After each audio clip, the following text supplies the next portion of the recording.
i9 TV Telangana news కి స్వాగతం.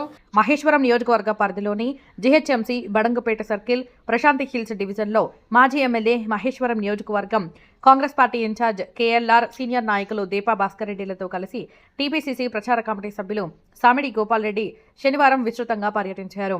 ఈ సందర్భంగా ఓచర్ల జాబితా ప్రత్యేక సమగ్ర సవరణ ప్రక్రియపై బిఎల్ఓలు, బిఎల్ఏలు, ఇన్ఛార్జీలు మరియు కోఆర్డినేటర్లతో మాట్లాడి క్షేత్రస్థాయి వివరాలను అడిగి తెలుసుకున్నారు. అనంతరం సామిడి గోపాల్ రెడ్డి మాట్లాడుతూ గత 46 రోజులుగా కాంగ్రెస్ పార్టీ బిఎల్ఏలు నాయకులు అంకితభావంతో కష్టపడుతున్న తీరుపై తీవ్ర హర్షం వ్యక్తం చేశారు. ప్రభుత్వ ప్రాధాన్యతలను ప్రజలకు వివరిస్తూనే అర్హులందరికీ ఓటు హక్కు కల్పించేలా బాధ్యతగా వ్యవహరించాలని పిలుపునిచ్చారు.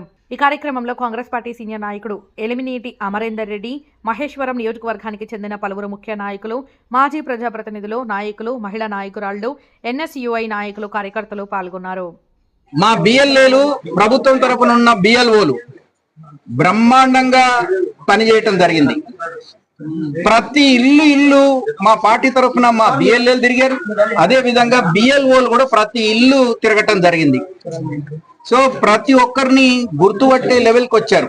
వాళ్ళ ఇంటి నంబరు, వాళ్ళ అడ్రస్, వాళ్ళ టెలిఫోన్ నంబర్ల దగ్గర దాకా వాళ్ళ ఇన్ఫర్మేషన్ మొత్తం కలెక్ట్ చేయటం జరిగింది.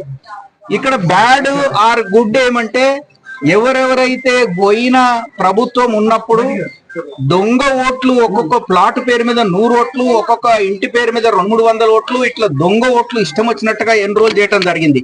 ఇవన్నిటినీ కూడా డిలీట్ చేయటం జరిగింది. అదే విధంగా ఇక్కడ ఉన్న వాళ్ళందరూ వివిధ గ్రామాల నుంచి వచ్చి ఇక్కడ చదువుకోవటానికి కానీ, ఆ ఉద్యోగ రీత్యా కానీ, ఇతరత్ర కారణాలతోటి మైగ్రేట్ అయ్యి వచ్చిన తెలంగాణ వాళ్ళు అందరు కానీ, మిగతా రాష్ట్రాల వాళ్ళు కూడా ఇప్పుడు కొత్త రూల్ ప్రకారం ఏమంటే ఫామ్ నింపితేనే ఓటు వస్తుంది. తర్వాత భారతదేశంలో ఎక్కడైనా ఒక దగ్గరనే ఒక ఓటే ఉండటానికి వీలుంది. ఇదివరకు ఇష్టం వచ్చినట్టుగా 2-3 రాపించుకున్నది కూడా ఉంది. అది నేరమైనా కూడా తెలియక చేసిండ్రు కనుక ఇప్పుడు మాత్రము అలాంటిది చేస్తే శిక్ష పడుతుంది అనేది అందరికి తెలిసింది కనుక అందరూ ఒకటే ఓటు అడుగు చేసుకుంటామంటున్నారు కనుక మన కాన్స్టిట్యున్సీలో 55-56% కంటే ఎక్కువ ఎన్రోల్ కావట్లేదు. ఆ బ్యాలెన్స్ 2.5 లక్షలలో 1,40,000 నుంచి 1,50,000 దొంగోట్లను ఏదైతే చేపించారో అది డిలీట్ అవుతుంది. తర్వాత 1,00,000 మంది మాత్రం మేము ఊర్లలోనే ఉంటామని ఊర్లలోనే ఎన్రోల్ చేసుకోవటం వల్ల ఇక్కడ తగ్గటం జరిగింది. ఏది ఏమైనా ఈ మా బిఎల్ఏలు బ్రహ్మాండంగా పనిచేసినందుకు వాళ్ళ కృతజ్ఞతలు తెలియజేస్తున్నాను. బిఎల్ఓలకు కూడా నేను కృతజ్ఞతలు తెలియజేస్తున్నాను. అదే విధంగా వీళ్లకు డ్రాఫ్ట్ కాపీ ప్రింట్ అయినాక కూడా మళ్ళీ ఇల్లు వెరిఫికేషన్ చేసి ఇంకేదైనా తప్పులు ఉంటే కూడా సవరణ చేయడానికి మళ్ళీ వీళ్ళకి బాధ్యత తప్పజెప్పడం జరిగింది.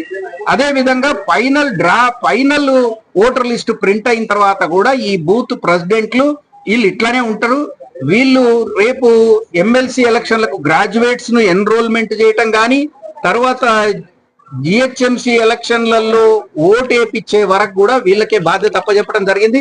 అదే గ్రాడ్యుయేట్ కాన్స్టిట్యూన్సీ నుంచి ఎమ్మెల్సీ ఎలక్షన్లలో కూడా ఎన్రోల్మెంట్ ఎలక్షన్లు కూడా వీళ్ళకే బాధ్యత తప్పజెప్పడం జరిగింది. Thank you. ఈరోజు ప్రశాంతి హిల్స్ డివిజన్ 58 లో బిఎల్ఏల సమక్షంలో బిఎల్ఓలతోటి ముఖాముఖిలో భాగంగా మహేశ్వర నియోజకవర్గ ఇన్ఛార్జి కిచ్చన్న లక్ష్మారెడ్డి అన్న గారు రావడం జరిగింది.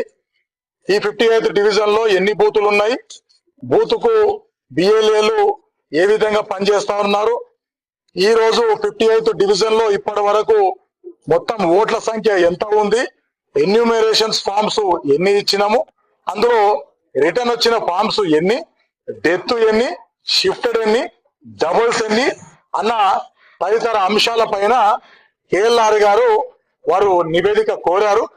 మేము బిఎల్ఏల అందరం కలిసి ఆ నివేదికను సబ్మిట్ చేశాము. కేఎల్ఆర్ గారు చాలా సంతోషపడ్డారు. ఎందుకంటే ఎక్కడ కూడా బిఎల్ఓలు శ్రమిస్తున్నామన్న భావనతో కాకుండా కాంగ్రెస్ పార్టీ కోసం పార్టీ కండువను భుజాన వేసుకుని చేయితో జెండాను మోసుకుంటూ కాంగ్రెస్ పార్టీని మరింత బలోపేతం చేయడానికి అందరూ ఇంటింటికి వెళ్ళి ఈ సర్ ప్రోగ్రామ్ లో పార్టిసిపేట్ చేసినందుకు నిజంగా వారందరి తరపున నేను ధన్యవాదాలు తెలియజేసుకుంటున్నా ఉన్నాను.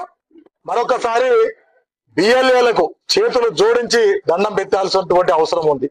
ఎందుకంటే గడిచిన 45-46 రోజుల నుంచి భార్య బిడ్డలను కూడా చూసుకోకుండా ఇల్లును కూడా చూసుకోకుండా పొద్దున వచ్చి 10 గంటలకు బిఎల్ఓలతోటి కలిసి సాయంత్రం 6-7 గంటల వరకు పార్టీ కోసం పనిచేస్తున్నటువంటి కార్యకర్తలు నిజంగా ఈ రోజు వారి అండదండలు నాకున్నందుకు నిజంగా నేను గర్వపడుతున్నాను.